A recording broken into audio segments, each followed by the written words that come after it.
नमस्कार विद्यार्थी मित्रांनो, तर या लेक्चर मध्ये आपल्याला कंपाऊंड इंटरेस्ट विषयी माहिती बघून लगेच त्यावरती काय करायचे, प्रॉब्लेम घ्यायचे. तर बघा, कंपाऊंड इंटरेस्ट त्याला चक्रवाढ व्याज असं म्हणतात. आता चक्रवाढ व्याज काय असते, तर बघा, जेव्हा मुद्दलावरील व्याजावर जे काही मुद्दल असते, प्रिन्सिपल असते, अमाऊंट, त्या प्रिन्सिपलवर काय व्याज काढलं जाते आणि व्याजावर व्याज आकारलं जाते, त्याला काय म्हणायचं, चक्रवाढ व्याज असं म्हणायचं, म्हणजेच कंपाऊंड इंटरेस्ट. बघा, इथं जेव्हा मुद्दलावरील व्याजावर व्याज आकारले जाते त्यास चक्रवाढ व्याज असे म्हणतात. म्हणजे काय की समजा 1000 रुपये प्रिन्सिपल आहे, हे लक्षात, 10% दरानं काय करायचे, रेट दिलाय, टाइम दिलाय 1 वर्षाचा, 1 इयर्स, बरं का. आता चक्रवाढ व्याज कसं काढलं जाते, सूत्र याचे वेगळ्या पद्धतीने काढलं जाते, पण एक साधं उदाहरण घेतो. तर बघा, अगोदर काय करा, 10,000 गुणिले 10 गुणिले 1 भागिले 100, हे 0 हे 0 हे 0 हे 0, किती राहिलं, 1000 गुणिले 1 म्हणजे किती आला आन्सर, 100 आलं ना. हे 2 शून्य घटलं, हे 10,000, बरं का. 10,000 जर आपण काढलं 10% दराने 1 वर्षासाठी, तर किती येते, 1000 रुपये येते, बरोबर. मग हे 1000 रुपये काय केले जाते, या टोटल हे 1000 रुपये या 10,000 मध्ये ऍड केले जातात. 10,000 आणि 1000 किती, 11, आणि यावर व्याज आकारला जाते, परत व्याज काढलं जाते, परत या 11,000 मध्ये ऍड केलं जाते, परत व्याज काढलं जाते, परत यामध्ये ऍड केलं जाते. म्हणजेच काय, मुद्दलावर व्याज काढून ते व्याज त्या मुद्दलामध्ये ऍड केलं जाते, ऍड करून त्यावर व्याज आकारलं जाते, त्यालाच काय म्हणायचं, चक्रवाढ व्याज असं म्हणायचं. हे 10,000 वरती 10% दरानं 1 वर्षासाठी 1000 येतात, 10,000 मध्ये मिसळा 11,000 होतात, मग 11,000 वर व्याज काढायचं. मग 11,000 वर जर काढलं 10% दरानंतर 1100 येते, परत त्या 11,000 मध्ये 1100 ऍड करायचं आणि परत व्याज आकारायचं, त्याला काय म्हणायचं, चक्रवाढ व्याज असं म्हणायचं, हे लक्षात. तर इथं काय दिले, आता जे काही चक्रवाढ व्याज आहे, कंपाऊंड इंटरेस्ट काढण्याचे वेगवेगळे सूत्र देण्यात आलेले आहेत, आपल्याला सूत्र बघावं लागेल.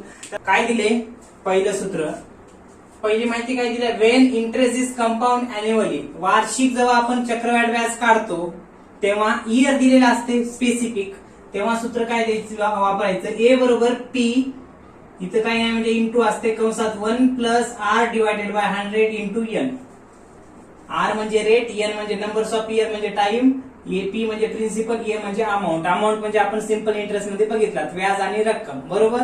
तर ह्या सूत्रानुसार काय अॅन्युअली काढायला सांगितलं, म्हणजे कसं, समजा 2 वर्ष असं दिलं असेल, 1 वर्ष दिलं असेल, 3 वर्ष दिलं असेल, 4, 5 असं दिलं असेल अॅन्युअली, तर या सूत्राचा वापर करायचा, हे लक्षात.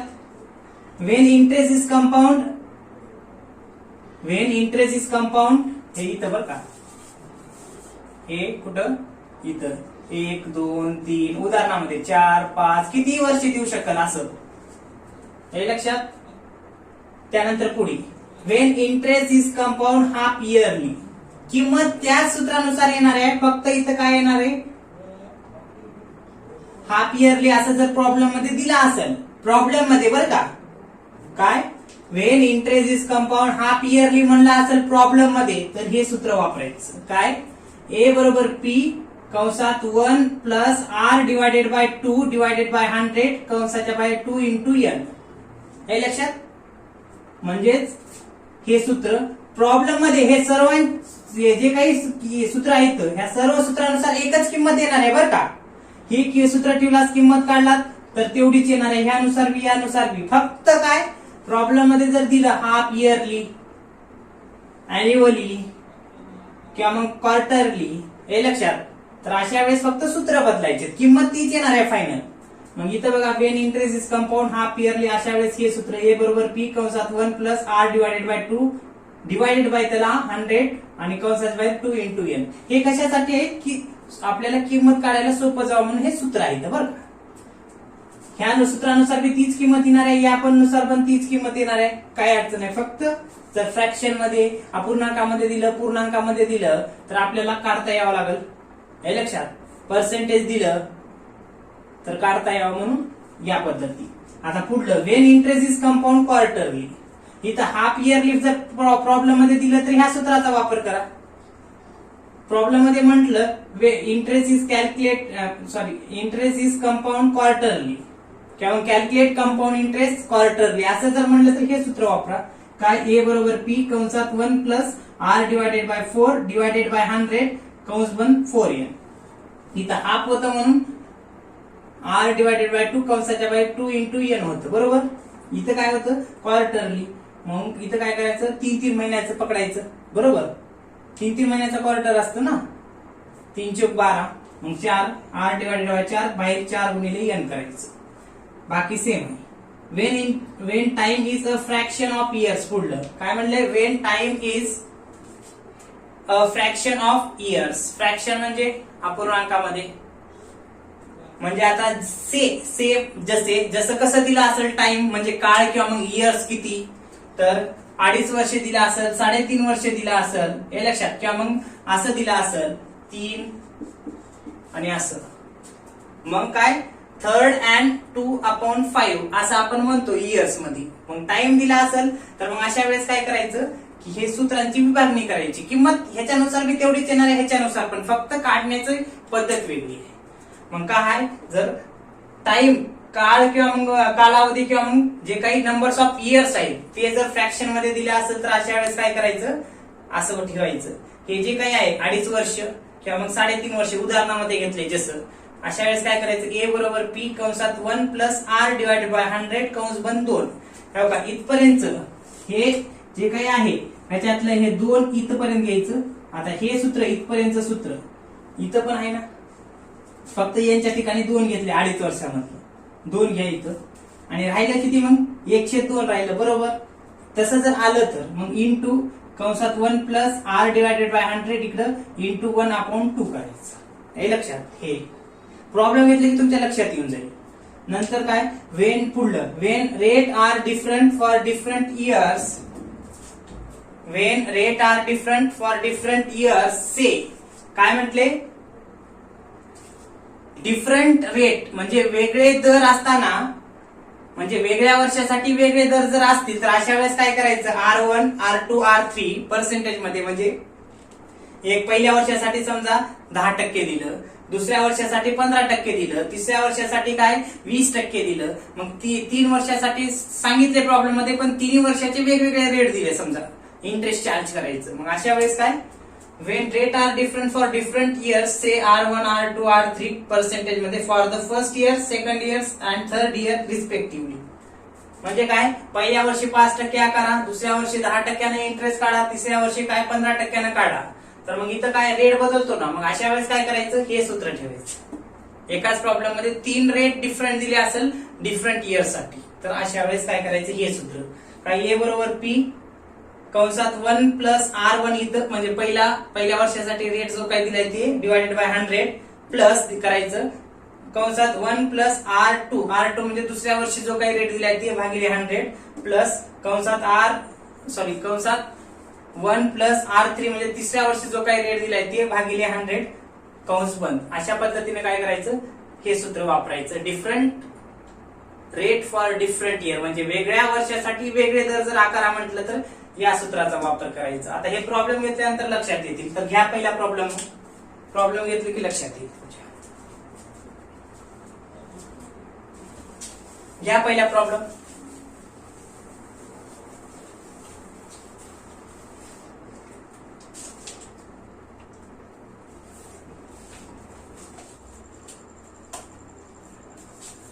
घ्या मग प्रॉब्लेम नंबर 1.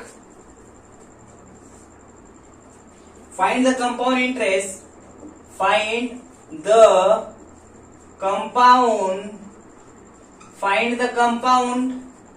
interest.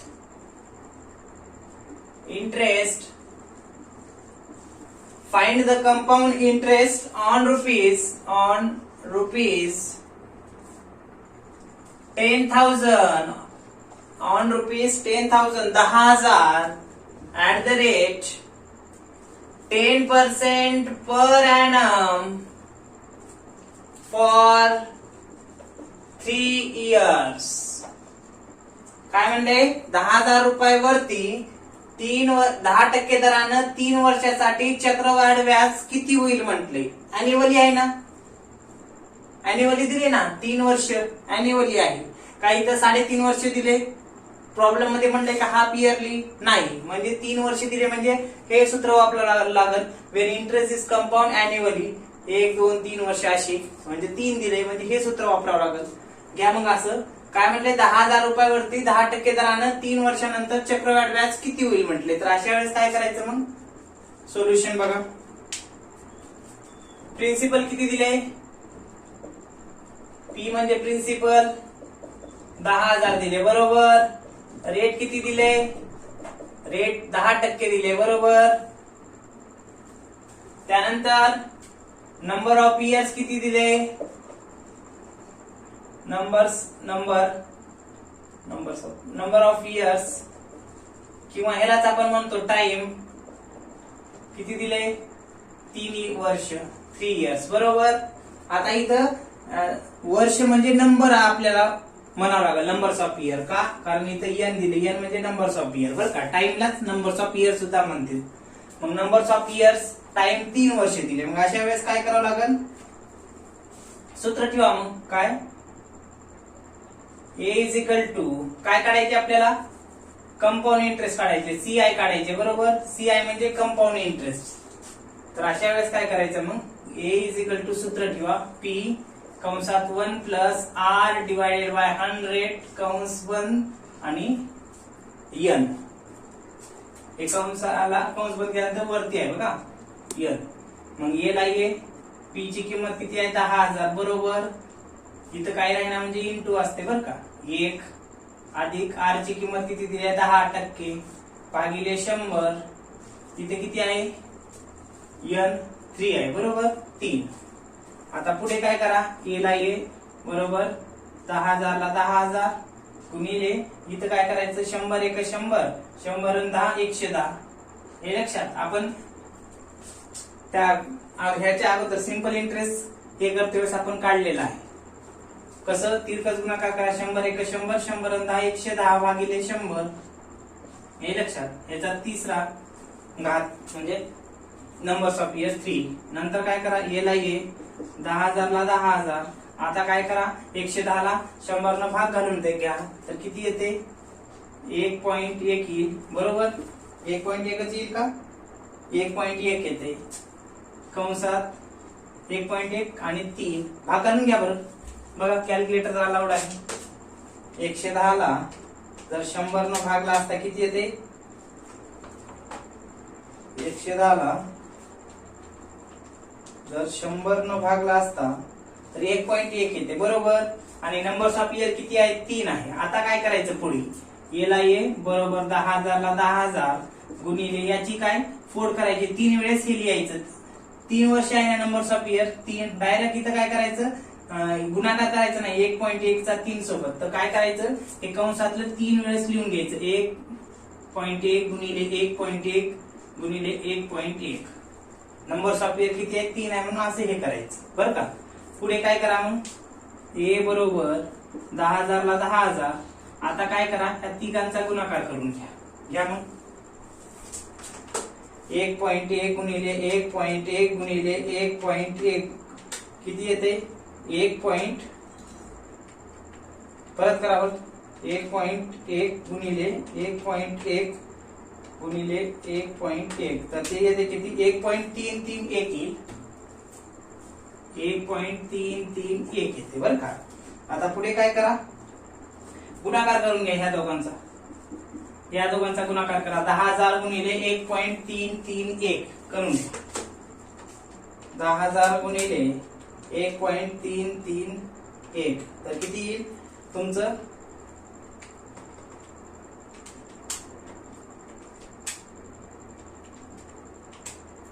13,310 येईल तुमचं टोटल 13,310 येईल. काय येईल तुमचं 13,310 अमाऊंट येईल व्याजासहित रक्कम येईल तुमची 3 वर्षानंतर 10,000 वरती 10% दरानं किती येईल अमाऊंट टोटल व्याजासहित 13,310 येईल. आपल्याला काय विचारले कंपाऊंड इंटरेस्ट विचारले. तर घ्या मग खाली कंपाऊंड इंटरेस्ट काढून कसं काढतात तर इथं घ्या सीआय म्हणजे कंपाऊंड इंटरेस्ट बरोबर ए मायनस पी करायचं.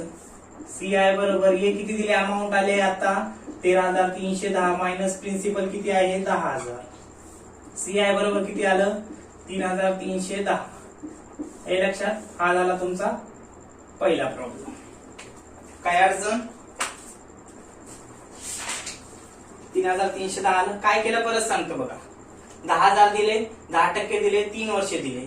CI काढा म्हणले कंपाऊंड इंटरेस्ट. मग हे सूत्र आहे अॅन्युअली म्हणले की इथं हाफ इयरली म्हणले का, different rate different for different year दिले का, इयर्स फ्रॅक्शन मध्ये दिले का, नाही फक्त 3 वर्ष म्हणले.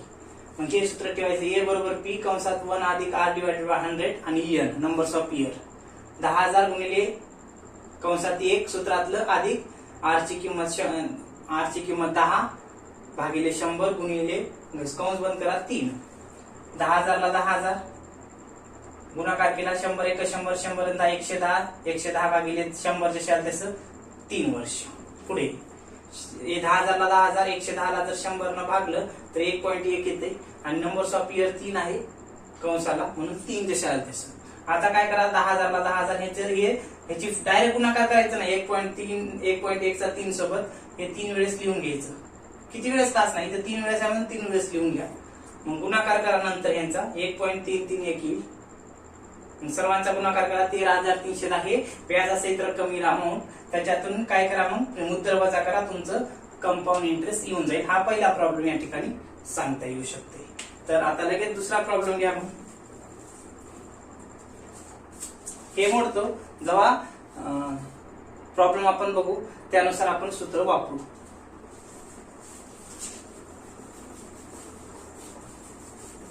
हे सूत्र लिहून घ्यावं काय आधी आणि मगच प्रॉब्लेम हे करा.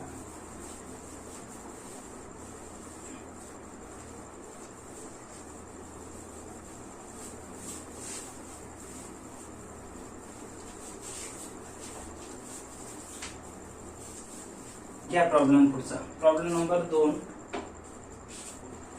The amount of rupees number 2 the amount of rupees 600 compounded ed लावा कंपाऊंडला compounded annually AAUAAUALLY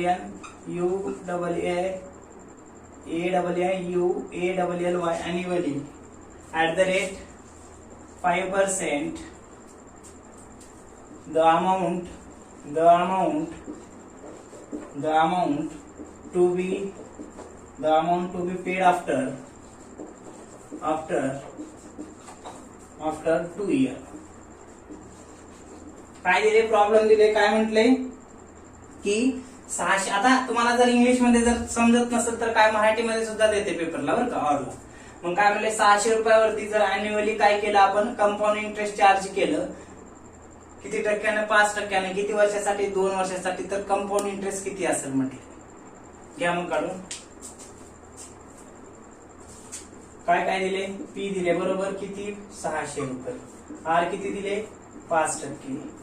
एन किती दिले? एन किंवा टी म्हणतो आपण 2 वर्ष बरोबर. तर काय काढायचे आपल्याला? कंपाऊंड इंटरेस्ट काढायचे बरोबर. आधी अमाऊंट काढा मग कंपाऊंड इंटरेस्ट काढा. कंपाऊंड इंटरेस्ट काढायचे. घ्या मग सूत्र काय त्याचं. ए बरोबर पी कंसात 1 इथं काही नाही इंटू असते बरं का, 1 अधिक आर डिवायडेड बाय 100 कंस 1 इथं एन. पुढे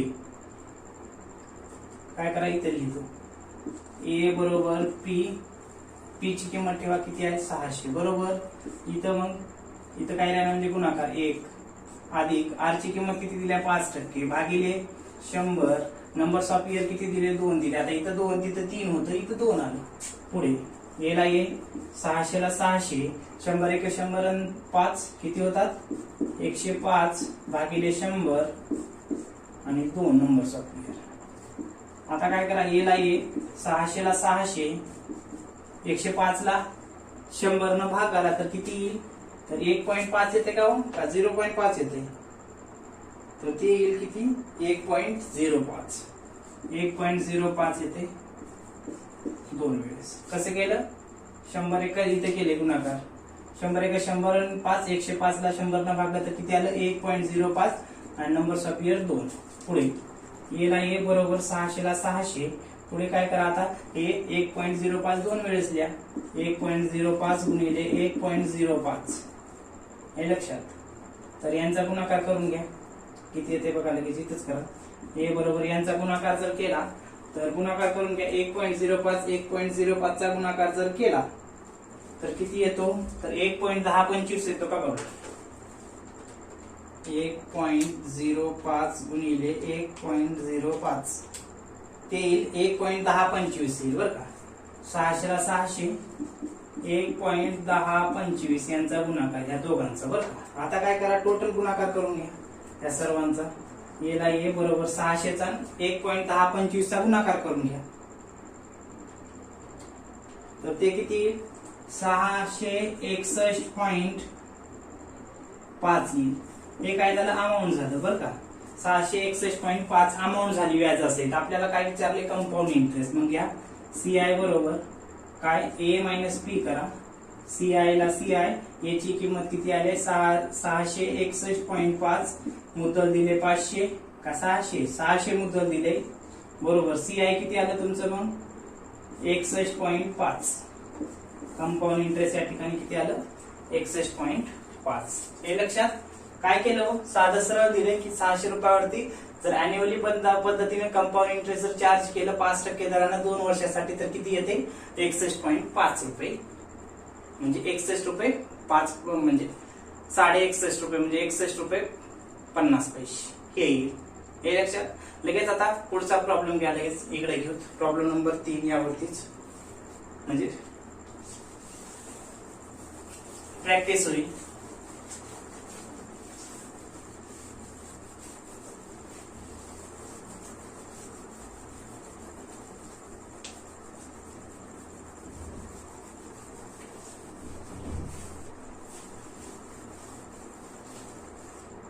या प्रॉब्लेम नंबर 3 में find the compound interest. Problem number 3, find the compound interest, the amount of rupees 40,000 40,000 40,000 and at the rate 5% per annum for 3 year. काय म्हणले, 40,000 रुपयावरती 5% दराने 3 वर्षासाठी कंपाऊंड इंटरेस्ट किती होईल म्हटले. घ्या मग काढून. काय काय दिले, सीआय काढायला सांगितले बरोबर, प्रश्नचिन्ह. पी किती दिले, 40,000 हे लक्षात. नंतर आर किती दिले, 5%. टी किंवा एन किती दिले, 3 वर्ष. सूत्रात किमती ठेवा. मग काय सूत्र, ए इज इक्वल टू पी कंसात 1 अधिक आर डिवाइडेड बाय 100 बरोबर, आणि एन हेच आहे का सूत्र. मग आता काय करा,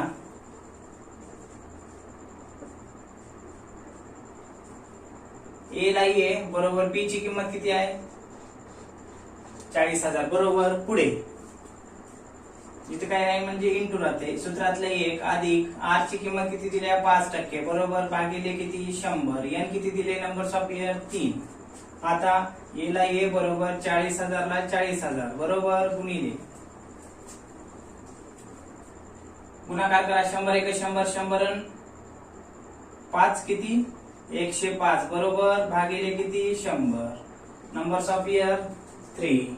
पुढे ए ला ए बरोबर 40,000 ला 40,000 बरोबर, गुणिले 105 ला 100 न भाग घाला, किती येते भाग घातल्यानंतर, तर ते 1.05 येईल. कंस बंद. नंबर्स ऑफ इयर 3 आहे. मग पुढे आता काय करा, ए बरोबर 40,000 ला 40,000 बरोबर, गुणिले आता हे काय करा, 1.05 आहे, किती आहे, नंबर्स ऑफ इयर 3 म्हणजे 3 वेळेस लिहा. 1.05 गुणिले 1.05 गुणिले 1.05 आलं.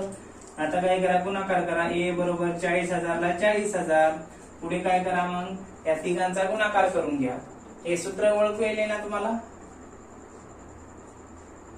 P A is equal to P कंसात 1 plus R divided by 100 numbers of years कंस बंद करू. मग इथं आलतो. मग आता काय करा, यांचा गुणाकार करून घ्या. मग घ्या गुणाकार करून 1.05 गुणिले 1.05 गुणिले 1.05 किती येईल ते 1.1576 येईल.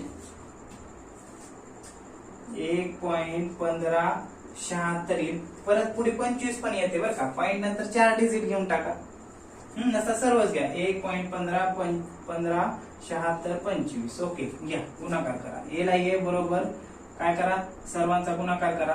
सर्वांचा गुणाकार केल्यानंतर 40,000 गुणिले 1.1576 यांचा गुणाकार केल्यानंतर आपल्याला किती भेटेल तर 46,305 एवढी रक्कम आपल्याला कशाची भेटेल, अमाऊंट व्याजासहित भेटेल बरं का, 46,305. आता आपल्याला काय विचारलं होतं, फाइंड द कंपाऊंड इंटरेस्ट म्हणलं होतं बरोबर. मग आता काय करा, हे अमाऊंट व्याजासहित आली. आता इंटरेस्ट काढून घ्या. कंपाऊंड इंटरेस्ट काय सूत्र, CI बरोबर A मायनस PI बरोबर.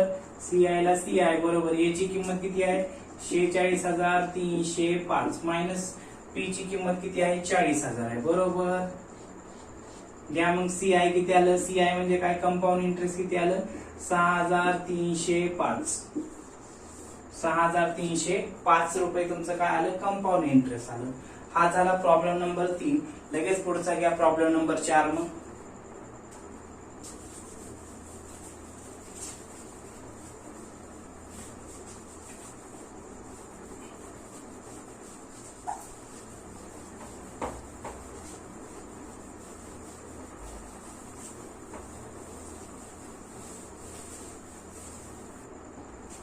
क्या प्रॉब्लेम नंबर 4 मग पुढचं, द कंपाऊंड नंबर कितवा 4 होता.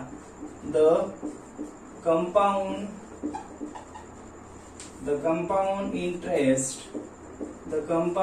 इंटरेस्ट ऑन रुपीज 800 एक मिनिट बरं का, 8,000 आहे बरं का, 800 नाही 8,000 आहे. Rupees 8,000 at the rate 6% per annum for 3 years. बर का, काय म्हणले 8,000वरती 6% दरानं 3 वर्षासाठी कंपाऊंड इंटरेस्ट चक्रवाढ व्याज किती होईल म्हटले. तर घ्या मग काढून. कसं काय काढायचे, CI काढायचे प्रश्नचिन्ह. P किती दिले हो, P दिले किती 8,000. R किती दिले 6%. T किंवा N किती दिले, नंबर्स ऑफ इयर किंवा मग टाइम 3 इयर्स. हे लक्षात घ्या मग काढून. काय सूत्र काय दिले अगोदर आपल्याला, काय या कंपाऊंड इंटरेस्टचा जो काही फॉर्म्युला आहे त्याच्याद्वारे आपल्याला व्याजासहित रक्कम म्हणजे अमाऊंट भेटेल सूत्रानुसार. मग आपल्याला काय करावं लागेल, त्या अमाऊंट मधून मुद्दल वजा केला असता आपल्याला काय भेटेल, कंपाऊंड इंटरेस्ट. सूत्र काय आहे मग, P कंसात 1 प्लस R डिवाइडेड बाय 100 आणि N. त्याच्या पुढे काय A बरोबर P ला P ची किंमत किती आहे 8,000 बरोबर कंसात 1 अधिक R ची किंमत 6% भागिले 100 नंबर्स ऑफ इयर 3 वर्ष. A ला A बरोबर 8,000 ला 8,000 100 एक किती 100 100 एक 100 6 106 भागिले 100 3. आता काय करा, A बरोबर 8,000 गुणिले काय करा मग भाग करून घ्या किती 1.06 येईल आणि 3. पुढे करा मग A बरोबर काय करा 8,000 ला 8,000. आता इथं किती 3 वर्ष दिले, इथं 5 वर्ष दिले तर 5 वेळेस लिहायचं, 4 दिले तर 4 वेळेस लिहायचं. भाग घालून जी काही संख्या इथे ती बरं का, इथं 3 वेळेस आहे. लिहा मग 1.06 गुणिले 1.06 गुणिले 1.06. तर A बरोबर 8,000 ला 8,000 या सर्वांचा गुणाकार करून घ्या किती येते बघा. करा गुणाकार. हे कॅल्क्युलेटर वरती कामाला बघून लिहिता येते पण तुम्हाला समजावं म्हणून 1.06 1.06 तर सर्वांचा गुणाकार केला असता तो किती येईल 1.19 10 16 येते. क्या मग लिहून 1.191016 ही आली किंमत गुणाकार केल्यानंतर. मग काय करा, ए बरोबर या सर्वांचा गुणाकार करा. सर्वांचा गुणाकार करून घ्या. मग तो किती येईल बघा, तर 9528 घ्या. आता डायरेक्ट लिहितो 9528.128. हे लक्षात किती आलं, 8000चा आणि 1.191016चा गुणाकार केला असता तो किती मिळतो, 9528.128. हे आपल्याला काय भेटलं, अमाऊंट आली. बरोबर. आता काय करा, आपल्याला मग कंपाऊंड इंटरेस्ट काढावा लागणार आहे. मग घ्या इथं एका लाईन मध्ये CI बरोबर A minus P. CI 9528.128 minus किती 8000. CI बरोबर किती आलं, तर किती येते, 1 बरोबर आहे ना, 1528.128 येईल. हे काय झालं तुमचं कंपाऊंड इंटरेस्ट आलं का, 1528.128. हे झालं तुमचं काय, कंपाऊंड इंटरेस्ट. तर अशा पद्धतीने हा चौथा प्रॉब्लेम या ठिकाणी सांगता येऊ शकतो. हे लक्षात काय केले हो, की किंमत दिलेली आहे 8000 वरती 6% दराने 3 वर्षासाठी काढा म्हटले. असंच काढायचे. चारही प्रॉब्लेम आपण जे काय घेतलात एक सारखेच आहेत, फक्त किमती बदललेल्या आहेत. इथं फक्त तिरकस गुणाकार करायचे, वरला अधिक करायचे, भागिले 30 ठेवायचे. मग भाग घालून जे काही नंबर्स ऑफ इयर आहे तेवढ्या वेळेस ते भाग घातलेली संख्या लिहायची, गुणाकार करायचे. तुमचा व्याजासहित रक्कम मिळत, त्याच्यातून मुद्दल वजा करा, तुमचं कंपाऊंड इंटरेस्ट येईल. हे लक्षात. तर अशा पद्धतीने या लेक्चर मध्ये आपण काय कंपाऊंड इंटरेस्ट म्हणजे काय बघितला, त्यासोबत त्याचे फॉर्म्युले आणि अॅन्युअल पद्धतीने जेव्हा कंपाऊंड इंटरेस्ट विचारते त्यावरती 4 प्रॉब्लेम घेतला. राहिलेले प्रॉब्लेम आपण काय करू, पुढल्या लेक्चर मध्ये घेऊ. ओके.